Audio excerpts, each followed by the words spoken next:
So we will have some questions. You will have about maximum of 5 minutes. The first one will go to the Honorable Siyad. You are currently the Women Representative Member of Parliament for Garissa County and also a member of PAC. You are aware that we have done several investments in Asal. In Asal areas, we have done a lot of investments, but the results has been very little. The impact has been very little. So what innovative measures, what governance structures should we put in place as a sector to realize adequate service delivery in Asal? You have the mic. Thank you very much. My name is Hon Udgoon, Women Representative of Garissa County. Allow me to thank the Ministry for inviting me to this conference. I'm glad to be here. I was here since yesterday. As we all know, 70% or 80% of Kenya landmass falls under Asal areas. And 70% of the livestock we have in the country are also in the Asal areas. For example, in my county, it holds the biggest market for livestock in East Africa. I come from Garissa, and I see how water problems affect my community. So the sustainability fail come from several aspects. The first one, when we are taking programs to Garissa County or the Asal areas at large, mostly it is not for the interest of stakeholders' interest is not being put first hand.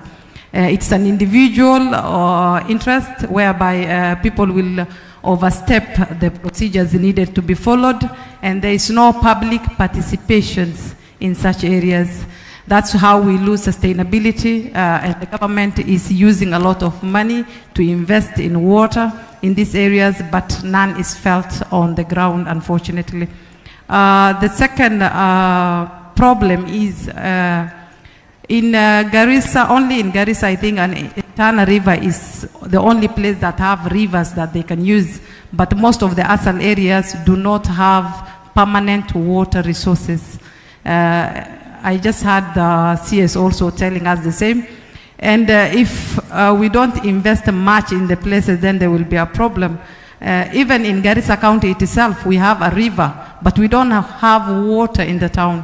1 kilometer away from the river, there is no water. I will advise the ministry on how they can channel this water to be used within Garissa County, Tana River, and use the river to give other arid and semi-arid counties water sources. Let us channel this river water and use it instead of draining itself to the ocean. In Garissa, we lose a lot of water through evaporation. And I think if there is technologies that we can use to overcome that problem, then we can have a lot of water. Because for now we use water pans, open canals. Instead, we can use the technologies and be innovative, at least have water pans that are closed to avoid water evaporations. We can have, let's say, underground tanks or even closed canals for these water resources. And the other thing is, we just came from a severe drought in the county, in the counties that are in the Asal areas. And after a very severe and scarcity of water, then you find yourself in floods again. And the people don't know what to do in this time that there's a lot of floods.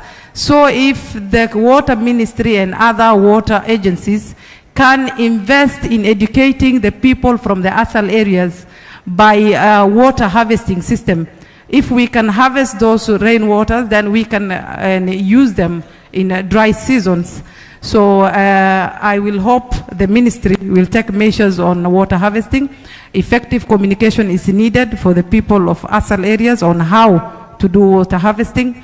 and also to provide the people with water storage facilities like underground water tanks. Let's invest more in schools also, because in schools, during the drought, kids are dropping out of school because there's no water in the area. And I will use an example of Garissa County. There is a very sad joke that people make about pastoralists, but I find it sad, but some of you who have water in their backyards may find it funny. They say when pastoralists want to move and the kids does not know where they are going, the parents just come to the school, open the doors, and he will be like, "Hey Farah, we are moving.